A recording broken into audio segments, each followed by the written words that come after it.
what did you think of your team's first game performance against Jack State? Yeah, I think number one, you start with winning a football game, and you never want to minimize that. And that's number one goal every single week. Hold the opponent to one less point than we score. And so, thrilled to be 1-0. It's also a good reminder, what defines a big game. Lose it, you find out how big it is, type of thing. And so it's a good reminder as a young program as we try to build this thing that wins are hard to come by. It never gets easy, and so certainly was pleased that way. And there's a lot of things you got to clean up, and that was going to happen win, lose, or draw. And so, start that process. As quickly as this past Friday, today. And but anytime you ask a coach, you think about the bad plays. You just do. You default to that. Got to clean those things up and give the guys credit for fighting and winning the game in the fourth quarter. What were some areas that you were pleased with, I guess, in the game, and what were some areas maybe you said you had to clean up, but what were some areas that really stuck out that you really need to fix going into? I thought effort was good. I don't think it was elite. And the minute you pat yourself on the back for having good effort, remind yourself that that's expected. But I thought we ran. I thought that gave us a chance. I thought we tackled for game one. The combination of those two things allowed us to get stops and allowed some plays that maybe sprung a lead, but didn't turn into fatals because we knocked it down, as we like to say, and let the player knocks down. They don't get points for first downs. And so I thought, generally speaking, we did a nice job of that. I think that'd be one to highlight. One explosive is too many. There's a couple of examples, one from a schematic standpoint. We did a very good job handling a formation in the boundary that we got to get cleaned up. And then, a couple other instances where, one of the conversations we had with the guys was, you can't wait for Saturday for it to become real. I mean, the job description. If we give you a progression and we see a play and a productive play attached to that job description, otherwise we give you a different job description. And so there's several instances of, you watch it on video, and whether this is a direct quote from a player to a coach, it's basically saying, oh, that's what you're talking about. There's several of those moments, whether it's spilling a guard or leveraging a pull or a number of different things specific to the run game. And so one of the messages, you can't wait for Saturdays for it to become real. Otherwise, you'll just be a week behind every single time. And so lessons along the way. And probably my biggest frustration, I don't think we had a chance to play enough guys. And that has nothing to do with scoreboard. I think it has everything to do with preparation. And guys attacking the work week and saying, Coach, you need to put me in the game. We'll be a better football team if you do. Maybe in too many instances, just expecting that our job as coaches is to be friendly and find you a role. You have to earn a role, and so that's something that we'll be better the more guys we get a chance to play. Coach, you mentioned effort. Talk about the big defensive stop on fourth down by Jaden Williams. Yeah, it's just sometimes tempo is a double-edged sword from an offense standpoint. There's so much chaos. Yeah, we can't get into particular alignment and adjustments we'd like to get into, but then you run the ball right into an unblocked human.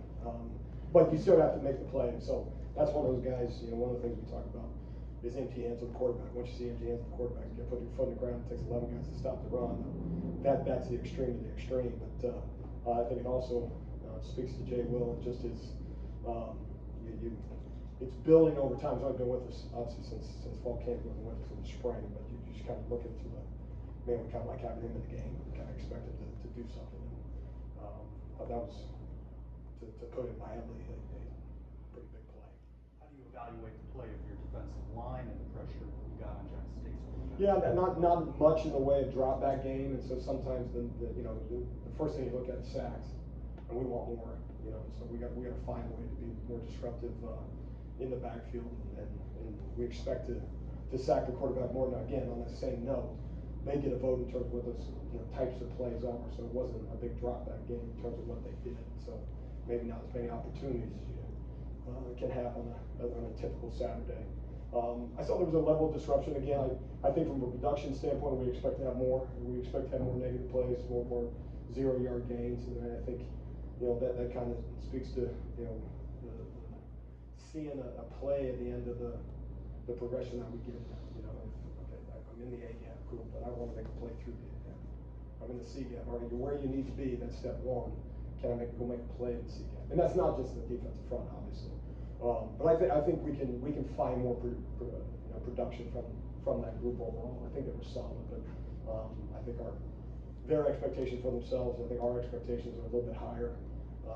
And you can circle back and say, well, let's put them in a better position from a coaching standpoint too. So those are obviously things we'll look at. Coach Frost talked about the resiliency of the defense on Thursday. Just what was your view of that whole situation? How do you nurture that going forward while also doing some of those improvements with the penalties? Yeah, I mean, I think you get wrapped up in the X's and O's, so often on the plus side or the frustrating side as well.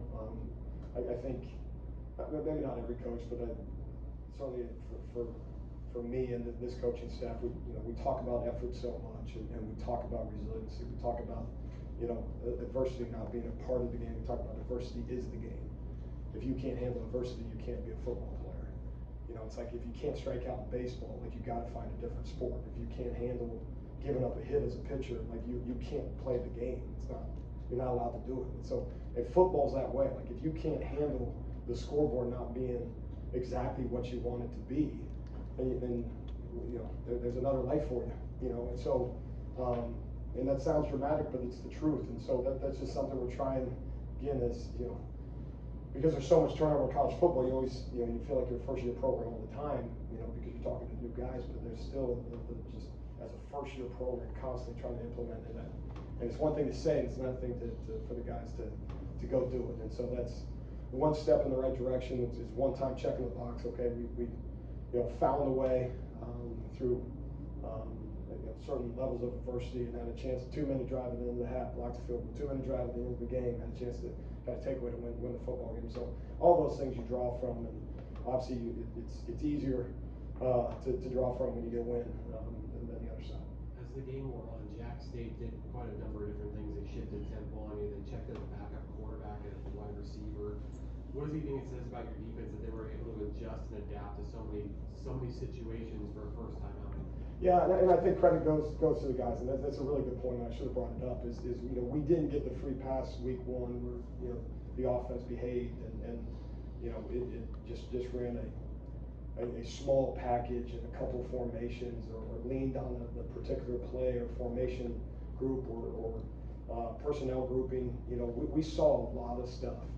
Now the advantage is we see a lot of stuff on a day in and day out basis. So fall camp prepared us for that, and that's got to be something that we talk about each week. You got to be problem solvers. You got to be able to handle whatever an offense gives you, whether or not it was part of the week of preparation. And we got to make sure that we have an answer for it. And sometimes you don't have to have an answer for it, but you got to you believe that you do, because 11 dudes are all doing the same thing. We say if you're all wrong, you're all right.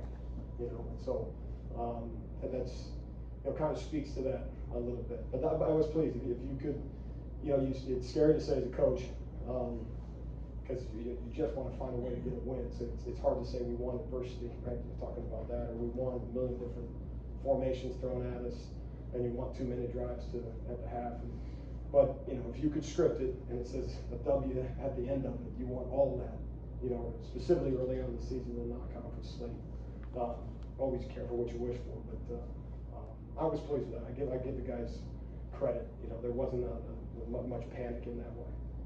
Coach, Jacksonville State's quarterback presented challenges with his ability to move. How would you assess your team's performance in handling that? I think okay. I think, some of the window dressing or however you want to describe, sometimes I joke like it's a rave, the guys going in motion and pullers and everything else. And that just really tests you from a discipline standpoint. The ones that we didn't handle stick out. Now, on a positive thing, they didn't turn into a fatal. We knocked him down, and so never allowed him to truly get that, explosive run and flip the field or chase after him and, ultimately lead to a bunch of points on the other side. So I thought we handled it okay. Would probably be just okay is not okay type of thing, but that's part of the reality. Is most weeks, and anymore it's rare to see a quarterback that can't hurt you with their feet, and so he did a nice job of finding some creases and running hard. How does week 1 and week 2 change when the week 2 opponent now has tape on you and what you guys did. Yeah, and that's the thing, week one, with all the different formations, we had no idea what they were gonna do. And then now we have one game study, and you're still kind of in the archives from a coaching standpoint, but again, a lot more same as in terms of the conversation, week one to week two, just because it's a new staff and kind of all the conversation we had a week ago.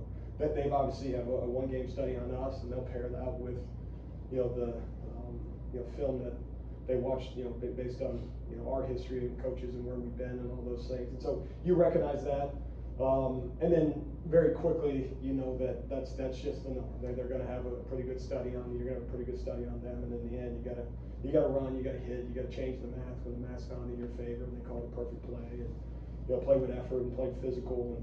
And no, it's a little bit different. But in this particular instance, it's probably a little bit closer, just simply because if we're not careful, we're going to take too much stock in one game and one video.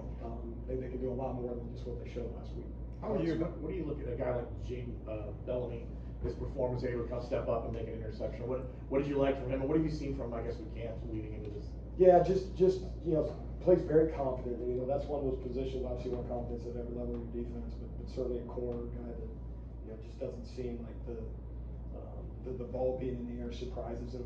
And sometimes one of your biggest frustrations as a coach, especially a secondary coach, is when a defensive back is surprised when the ball is thrown in his zone or to his man. I mean, that's the job description, is prevent those individuals from coming down. You're not going to win every one of those matchups, but he just has a tendency to win more than he loses. I mean, in our time, and obviously we care about games, I get it, but just going back to spring and our time around him.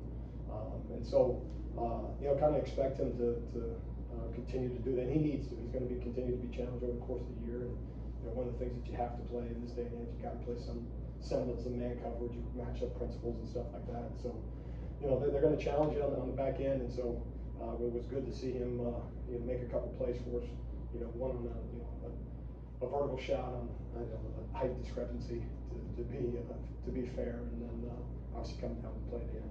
How would you evaluate the play of your linebackers? And if Lewis can't go in the first half, I know you guys were trying to appeal the targeting call. How will you adjust? Yeah, I think overall you'd probably be a B. I mean, I think there was some meat left on the bone type of thing, probably like every level of the defense where there was a missed opportunity if we just trusted some layer of coaching. You got to be careful as a coach. It's like, if you're just doing, kind of the snarky, if you just do what we told you to do, you'd have done X, Y, and Z. And I really tried to not say that, but at the same token, there's a reason we told you to, there's a progression attached to certain plays. And so I think they can play better. I think we get some more production from the unit. They played hard, which gives you an excitement level moving forward. And that's another position where we need to play more guys, regardless of targeting calls and stuff like that. J-Max got to play more. Kyle's got to play more. And football's not like baseball, where the more at bats you have a tendency to get better. The more at bats you have a tendency to lose a step at times. And so the more guys we can play, I think that's going to help that room. And we think, specific to that room, Coach Onofre, one, does a great job of it, but two, I think we have some guys that we can put in a game and have some production. How did you use the weather delay? Did you work right through it, look at film from Yeah. what had been played? Yeah, the double-edged sword of the iPad is it's good because you get a chance to watch it. You watch it at the end of the series, and then with a weather delay, you got the same iPad, and then you watch it again, and then you watch it again because you got nothing else to do. And so, well, whatever, I don't know, it was like 15 or 20 plays or what we had before the delay. I mean, we've never watched 20 plays of football more than those ones during the delay. And we'll bet you have to rip the iPads away from the guys because those plays are done and we're gonna move on and all that stuff. But no, it's probably pretty embarrassing if you had a video of everybody just laying around the locker room and stuff like that. There ain't much to do in those moments. Grab a snack, hydrate, grab another snack, hydrate more, and try to level up once they give us the go ahead to go. The guys handled pretty well, which you forget about. That's kind of part of it. And moral adversity week one, and they responded to that too. We talked about Jaden yesterday. Have you gotten your Jaden straight in the secondary? There's a lot of Jadens to keep A lot track of. A lot of Jadens, yeah. We got to rectify that next year as we look at transfers. All right, thanks, Alex. Appreciate it. Thank you. Thanks.